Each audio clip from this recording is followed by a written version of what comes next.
Thank you. Thank you so much. Though Dr. Hudson is not with us today, but we also would like to thank her for creating knowledges that we are able to engage with, that we're able to speak to on this day and many other days going forward. What you see on the screen is what she identifies as the 18 characteristics of Africana womanism. She speaks about, African women as being self-namers, being family orientated, having genuine sisterhood in concert with males in the struggle, who are flexible role players, respected and recognized, who are spiritual, who are whole and authentic, who are strong, who are male compatible, who are self-definers, who are respectful of elders, who are respectful of children, who are adaptable, ambitious, mothering, and naturers. And I would like to say that the people that we have today as our guests embody these 18 characteristics in their very unique and very beautiful ways as community activists, as writers, as thinkers, as decolonial members of the community who are constantly putting thinking and action to be. I would like to, in introducing our first guest, who is a former student of the decoloniality module. Her name is Andile Cele. Let me just stop sharing. I would like to just read one of the poems that she submitted as part of her decolonial portfolio in 2021 when she was a student of this module. It's called Table Mountain. The mountain they call Table Mountain sits perched on the unyielding throne. It sees everything. Each morning it undresses itself, taking off the gray veil from its skin. It watches as this rich men of the city rise gently to their balconies. They yawn words, many words about a crowded city. They call for help to water their plants. They complain about traffic and eat breakfast. At midday, the mountain watches as students zigzag in Rondebosch. It remembers when the student rose in protest shouting, "Rhodes must fall." It remembers when the statue fell. It remembers when the statue fell. Did it fall? Did the statue fall? It isn't sure. The mountain is old now. It desperately wants to forget about it all. It wants to ease off the beautiful city, the easy side, the side of tall buildings that grow every day. Such a sight is much softer than a black child begging to be seen or heard. Oh, mountain, the great mountain of Cape Town, like rich man, you have the luxury to forget. We, those who face the brutality of coloniality, we do not have such options. We must continue to shout. We cannot forget. That's a poem written by Andile Cele as part of her decolonial portfolio in 2021. Andile Cele is a former student of the CHS4801 module. Her decolonial community project was a poetry gathering and discussion entitled "Let Me Find My Own Textures and Define Me for Me," where she shared poems with a women's organization in Cape Town. The poems were a reflection as well as a journey towards healing and defining ourselves for ourselves. Andile is a creative writer, a communication specialist, and she holds a B.Tech in journalism from from TUT, from Tshwane University, a BA in creative writing, and a BA honors theory of literature from the University of South Africa. She made runner-up in the Island Prize 2023 for her novel or manuscript Braids and Migrants. Thank you so much, Andile.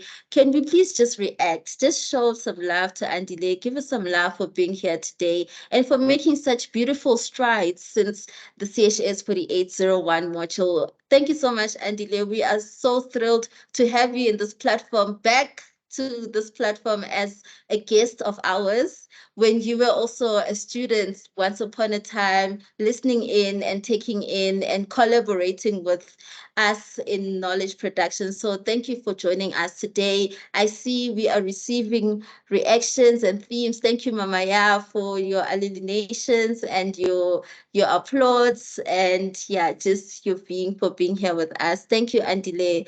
Andile will be speaking to us on An African woman's decolonial journey is the theme of what she has prepared to share with us in relation to today's theme. Over to you, Andile. Thank you. Thank you so much, Mbali. I hope you can hear me. I have a bit of a network problem, so okay, cool. Yeah, and maybe to save network, I will just switch off my camera. Just see how it goes. Okay. So thank you so much, Mbali, for sharing that poem. I think yeah, I haven't heard it since the last time I submitted it. So it's really great to um, hear your own words being read back, being read to you. So it's really great. So basically, I'm going to share.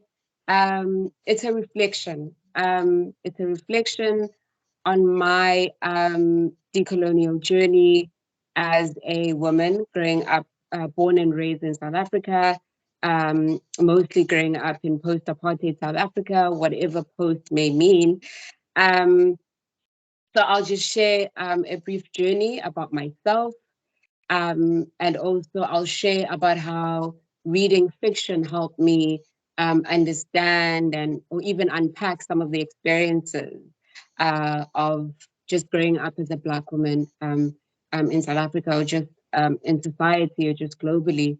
And also, I'll also share, based on what I've read and what I've watched around Africana womanist theory, I'll share briefly about its importance in NGO spaces, particularly NGO spaces that serve women, or NGO spaces that say that they serve Black women. And this is like coming from experience. So a brief journey about myself. My journey begins in a farm in north coast of KwaZulu-Natal in the late 80s.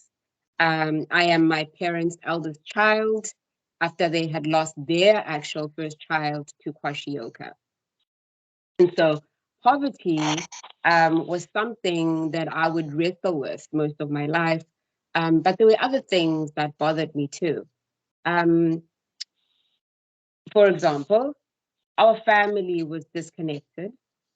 My father had fallen deeply into alcoholism, and my mother wore the pain on her face on a daily basis. And so at the farm, this is like an urban farm. In If you've been to the North Coast, Belito side, this farm is in a place called Umhlali. So that is basically where my childhood is. That's where I learned what the world was, and the joys of it, and the laughter, everything is around this farm. And so my father was a driver. At the farm, and he never really got to complete his matric. And I think that really probably one of the things that um, depressed him as a person, as a man, and obviously all the pain that he had inside, he took it out on my mother, and he took it out on us as a family. And and my mother only made it to grade 7 and had accepted that domestic work, and had accepted, or has accepted, domestic work, because she still works as a domestic worker. Hopefully, when I'm okay, she can retire, get like early retirement.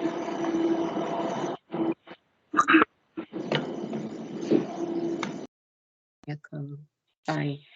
And so, but the older I got, the more I questioned the dynamics of the farm. And this is when I probably, when I turned 13, about, it was it was a weird dynamic, because simply it was like living in a monument of apartheid thinking and logic.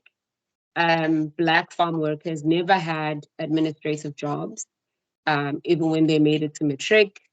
There are like people that their parents worked at the farm, and they would come back and work at the farm, hoping that they'd get like a better um, placement within the farm, but they would still work the normal like the normal job of picking up eggs. And yeah, so that kind of, it was quite a thing to think about and not have any person to bounce ideas with, because it was accepted, it was like the norm. Until the late 2000s, Black farm workers had lived in the compounds. And so my early life, I also lived in the compound until my mom was like kind of promoted and we got to live in a cottage. I lived in a cottage, and then I started going to an English medium school, which was an Indian school. And also within the farm, Indian farm workers lived in a separate location within the farm, and obviously had bigger houses and yards and could have dogs and so on. So it was really kind of a manifestation, if I can put it that way, of what was going on in our country. And you can see it play out in this small space. I say small because the farm wasn't that big, but when I was young, it was very big. But when I went to visit like 2 years ago, it wasn't as big as it was when I was a child. But it kind of tells you about, what Maldonado Torres says when he says, we actually breathe coloniality all the time and every day. And so my childhood was like that. And I would think in South Africa, in a way, it is like that for most Black people. And so when I left home for my studies to TUT, it was a triumph. It was a triumph for myself. It was a triumph for my mom, because firstly, I would be the first person in the family to go to university or further her tertiary education from both sides, from my mom's side and my dad's side. But leaving home as well was, it was quite interesting, because now I'm in Pretoria. I'm from this small place, and now I'm in Pretoria meeting all these people that come with different perspectives that are knowledgeable, well-read, and at the farm I didn't have access to a library, and then now I have access to this substantial library. And then I started reading, and that's when I started reading fiction, like reading it for to find my own voice, like within myself, reading it to take part in conversations. You know how it is, like it's like people that are they just have conversations around reading books, and then you are just sitting there not really. So to get into that and to be part of those conversations, I started reading. But I discovered something in that journey. I discovered something so profound. So firstly, I read your Kantembas and your Escampahlele. I read Zeksimda, The Hearts of Redness. Fell in love with literature instantly. But one day I was at a rave, right? And a girl handed me a book titled Nervous Conditions. I don't remember who it was, but that was the first time I never did like nervous conditions in high school for some reason. Everybody else had done it, but I hadn't. And I was introduced to feminism in that context, right?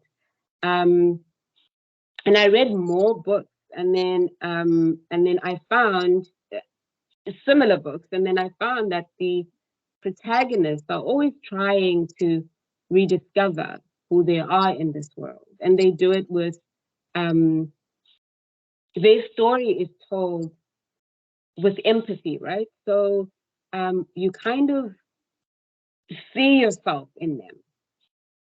There is like a sensitivity to the things, they are like sensitive to the things around them, and they have a kind of care in the way that they tell these stories.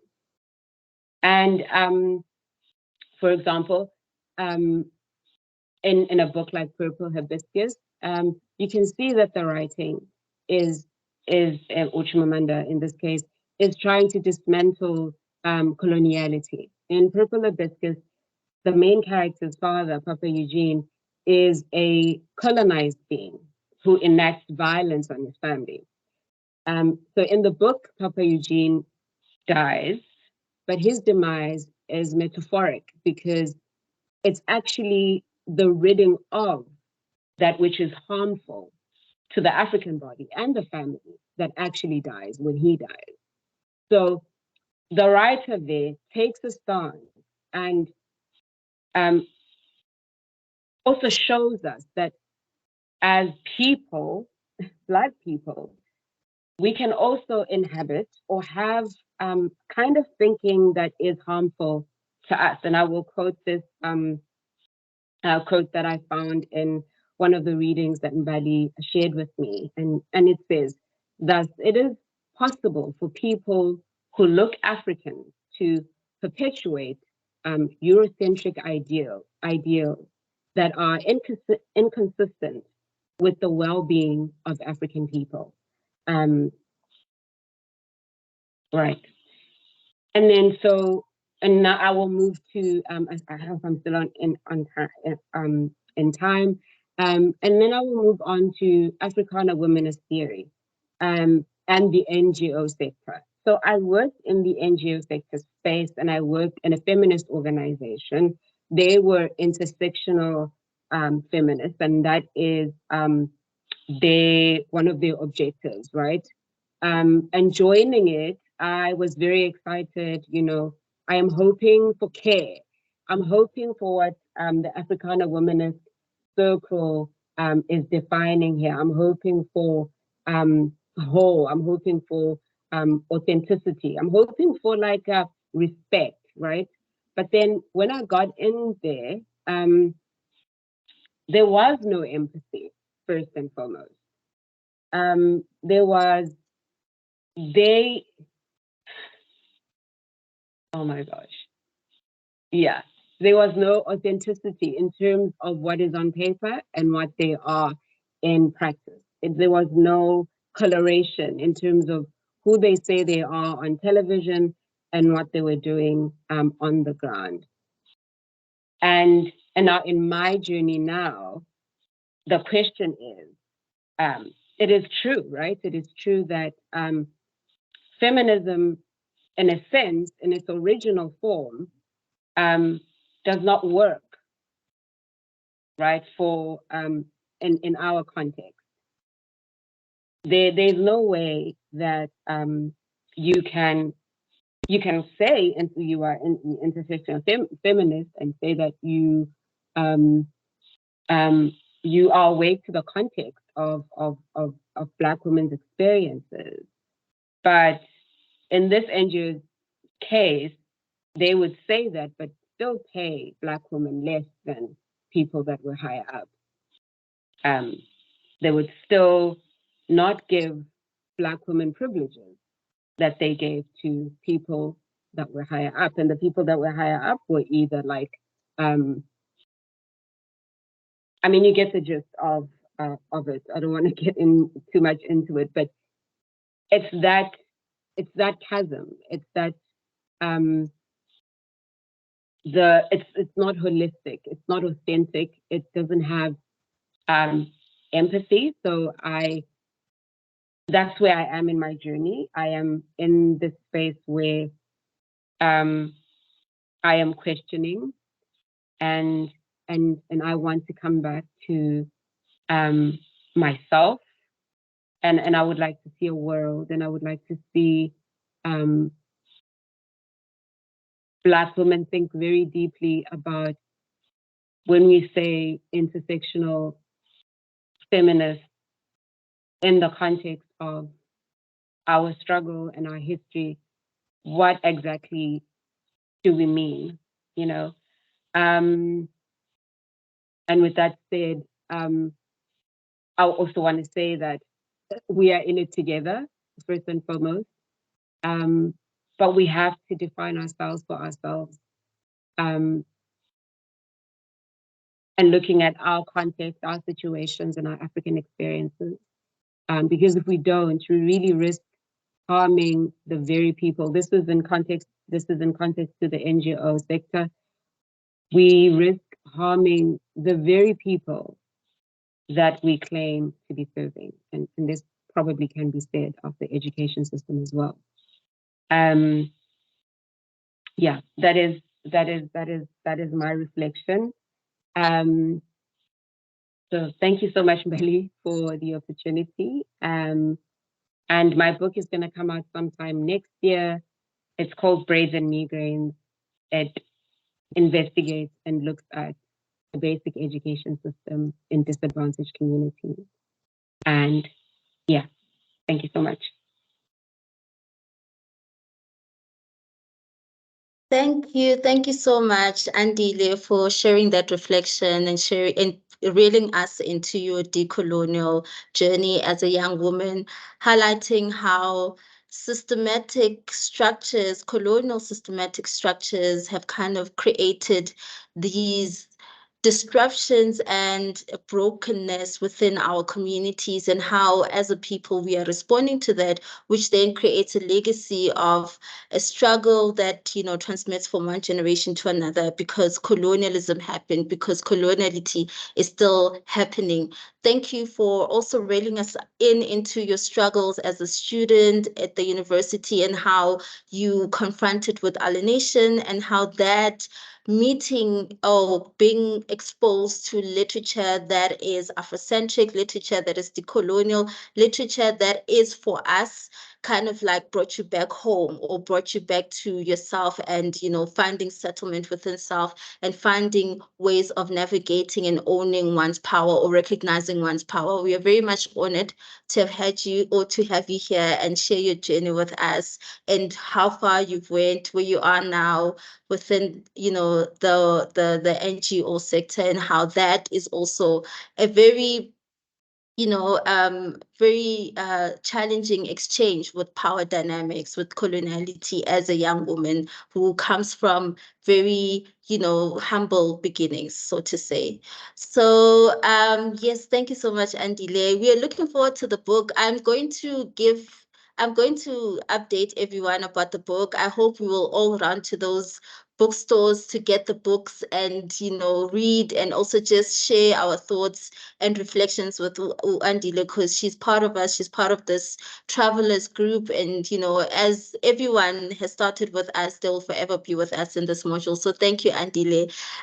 We are going to move to Mama Yaa before we then open the room for reflections, open the room for everyone to share or ask questions or give their personal reflection. But because before I read Mama Yaa's bio, I'd just also like to share some of the images that she shared with us this week that are showing some of the work that they're doing at Africology, the Institute of Africology in KZN. I'll just, yeah, this is at the Institute. Mama Yaa she's the one wearing white. And she will tell us more about these images and the events that surround these images, and what was being done at the Institute of Africology.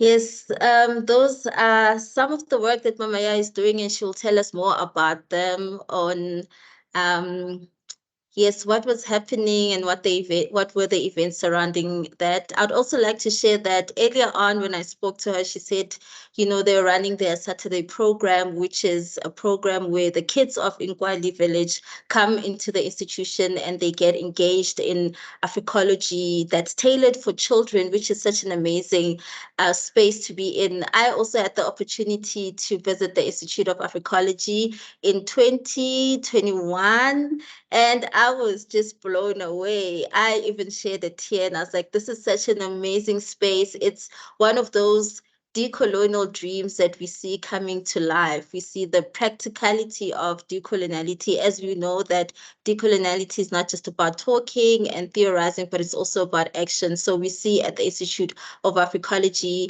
in KwaZulu-Natal, the south of Devon, happening. I'll read Mama Ya's bio just to introduce her, and then she'll take over.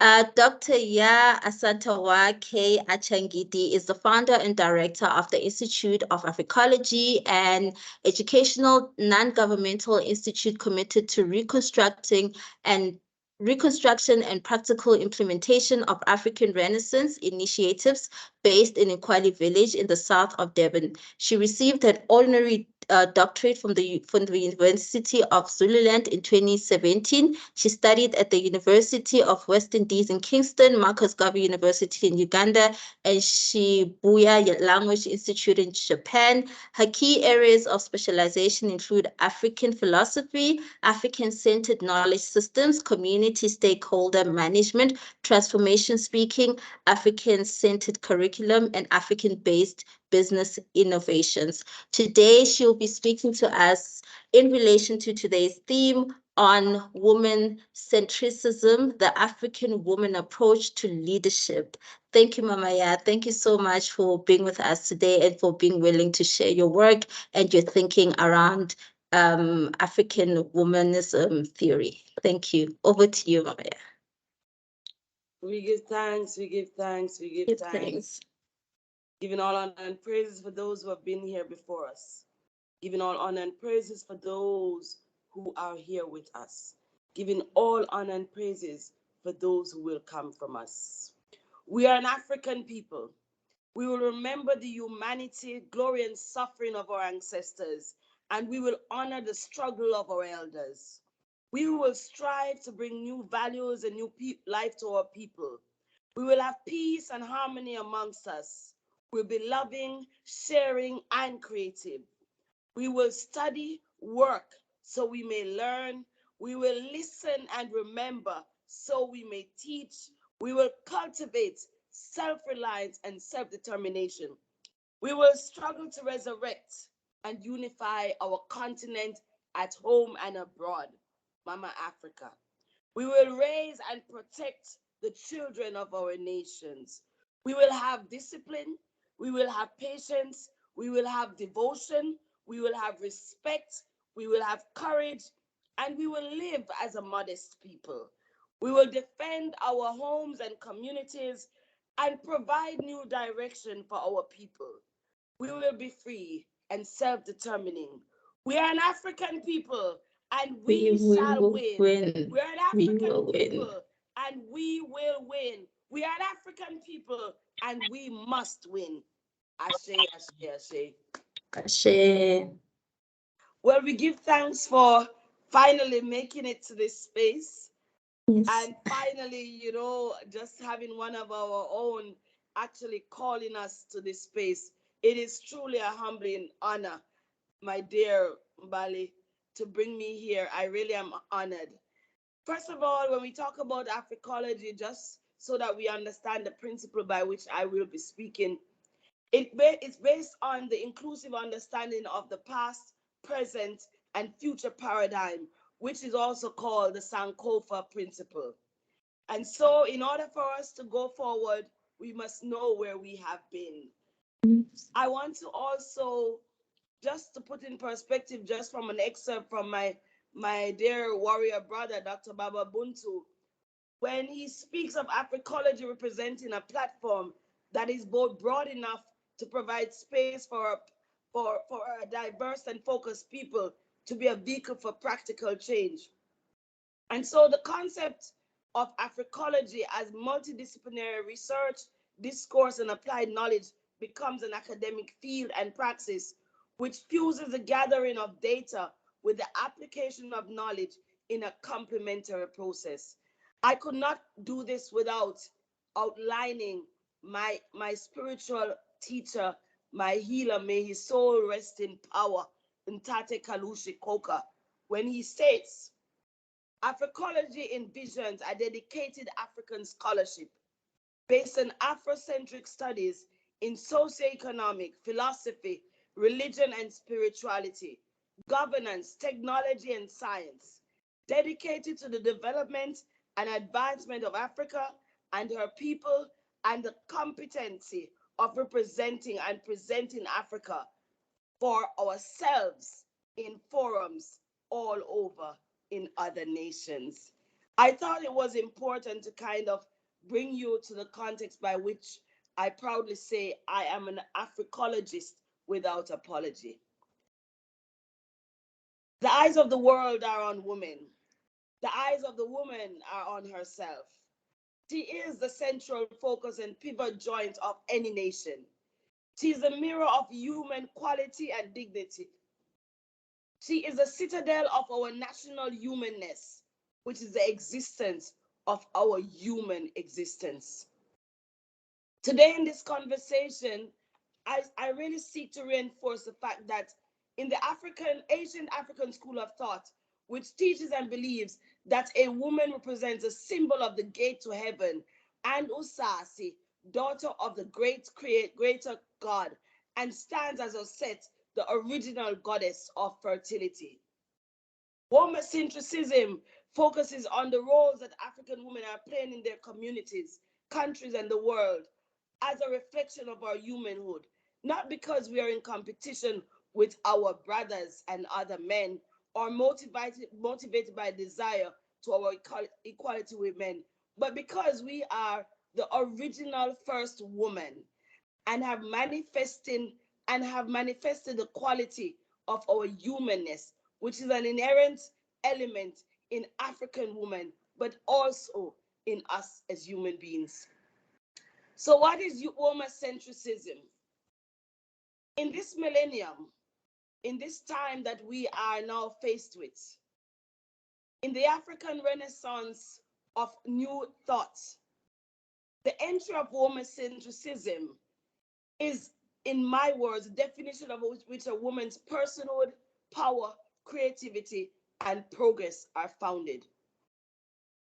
Womacentrism is a movement that marks a return to the ancient social order of African matriarchy, where the woman was viewed as a central part of reference, the embodiment of wisdom, stability, and power in the affairs of human society. Presently in Africa, there's a visible surge to collective consciousness and awareness of the role and significance of the role of African women and the roles that they play in all sectors of our lives during this era. In politics, in economics, in commerce, in industry, in education, in health, in traditional knowledge systems, and in spiritual color. Womacentrism gives validity and power of the woman in society, and put aptly by the great Honorable Sheikh Anta Diop when he reflected on the matriarchal era. Sheikh Anta Diop reminds us the woman's place is not only with her family, because she often ruled nations with unquestionable authority. Many African women were great militarists and on occasion led armies into battle. This scenario shows itself so visible in our countries today. And Honorable Diop goes further to say the Africans have produced a civilization where men were secured enough to let women advance as far as their talent, royal lineage, and prerogatives would allow them. The marks of woman-centric personality in antiquity and present society are intelligence, boldness, courage, and determination to actualize and visualize, envisage, or aspire for objectives. In the ancient phenomena, it shows an acute awareness of the significance of the self and the high perception of the other in the process of nation building. Women's role in antiquity has always been a key one in effecting transformation in all spheres of our African society. Both the African men and women are to equally be involved in the bettering of our communities. And the process is a revolutionary one that can and must be ignored. It is imperative for all to join and benefit from the creative genius of our women.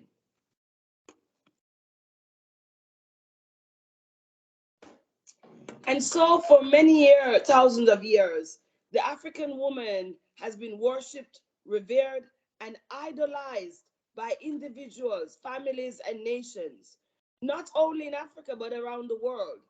And ancient records show, show the African woman as queen, goddess, scholar, diplomat, scientist, icon, prophetess, and freedom fighting warrior, exalted with and sometimes above her father, husband, and brothers. The African woman has administered great and many nations, led determined and capable armies into battle, and founded splendid and enduring royal dynasties. Indeed, my fellow Africans, no other human or any racial or ethnic type has been so widely venerated as that of the African woman. And in the famous word of the goddess Queen Hatshepsut of 1490 BC, when she reminded the community of Kemet, I have restored that which was in ruins. I have raised up that which was destroyed. When the Amu were in the midst of Kemet, overthrowing that which has been made as they ruled in ignorance of Ra. It is in countries of ancient times, which is Kemet, that we must start. Kemet was indeed the heart and the soul of early Africa. We know it as Al-Kibu land. Kemetic civilization holds the proudest records of Black African achievement in the whole of the African annals, of the human annals. It is therefore proper that we start with the role and stature of African women in Kemet in the valley of the Nile. Ancient Africa enjoyed centuries of direct leadership of queens in antiquity. As we know, these queens had political power, they had stable governance, they enjoyed economic prosperity, they oversee educational advancement of their people, and they encouraged cultural transformation. Moreover, they promoted national identity and, of course, because she is a woman, spiritual fulfillment. In the words of my teacher, and one that I emulate so much, Dr. John Henry Clark, and I quote, the first accomplishment of the African woman in partnership with the African man was the creation of a functioning family unit. And this major step in human development laid the foundations of the organization of all subsequent societies and institutions. I close. Queen Amos Nefertari participated actively in the expulsion from Kemet of the Hyksos, which we know them to be the foreigners, the first foreigners who came in from the top of Europe, what is now called the Caucasian Mountain. Kemet's first invaders and occupiers. Queen Amos Nefertari was born royal heiress and became the queen, participated actively in the expulsion. But she was also one of Africa's most strategic queens. So from agricultural to high-tech, the Guardian of 14 August 2014 put it bluntly. African countries need to make technology and innovation a strategic priority from the standpoint of a worldview that Africa can invent and innovate and must do so in order to liberate themselves. Why can't Africa manufacture its own inventions? And in doing so, African countries need to understand that there's no thing such as transfer of technology. This was something that was said, and I want to point out, it is clear that Africa and her women have to craft and be bold in crafting its own values and indigenous systems. In other words, as we map the future of Africa, we must ask these questions. Where are the women of Africa? Where are the people of Africa in these innovations? Women have played a significant role in the development of Africa across the continent. We remember this time Queen Nzinga of Angola, Queen Makeda of Shaba in Ethiopia, Queen Amos Nefertari of Kemet, now known as Egypt, Queen Mother Nyahanda of Zimbabwe, Queen Amina of Zazu, Queen Dalia Alkina of Mauritania, Queen Mantatisi of the Batlokwa, Queen Mother Yaa-Ashantewaa of the Ashanti, and many more others that could be mentioned. And so far, the status quo continues. Women have been placed on the side and often forgotten. The greatest countries in the world cannot be those where women are subservient, abused, violently treated by men. Such countries can know no peace, and they are constantly under threat internally and from outside. The worst performing countries in the world are those that fail to incorporate women at the center of their development approach. Again, these countries can know no peace. They are constantly and will constantly be under internal threat, not just from inside, but from outside. A new approach is what we are here on this conversation, and I beg to forward this approach. In the ideal Africa, the woman is never in front, behind, or on the side, but she is in the central point of African society. Great countries embrace this natural majority and tap into the woman's infinite energy to build a better community, a better country, and invariably for all. Gender equality is not just about women trying to be like men. It is about women taking their rightful place at the center as they guide those from which they gave birth. And this model acknowledges the natural roles of women and men, but taps into the woman's energy, WOMBMEN, to achieve inclusive growth and resilient society. In concluding, my dear, beautiful Mbali and our brothers and sisters who are here to decolonize themselves and their children and their communities, we have to target these barriers, targeting barriers to women participation as workers and entrepreneurs. We don't want to be part of targeted numbers. We should just be allowed to be part of the energy and the productivity. And trying to win quotas and targets is something that happens in small countries because they're so small, they can find numbers. Continent of Africa, Africa should not be forced into targeting and status quo of women. Investing in human development, ensuring health for youth, women, and all people is a prerequisite of any well-thinking and well-minded society.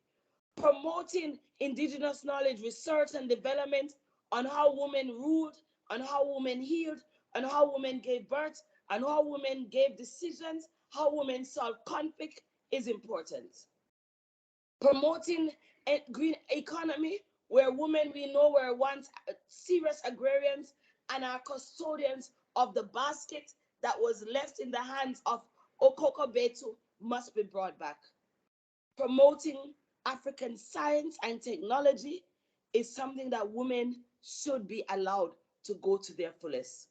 In other words, my fellow Africans, unless we negotiate better terms of engagement for African women, African people, the next generation will continue to be exploited, manipulated, vulnerable to abuse as we have in all spheres been.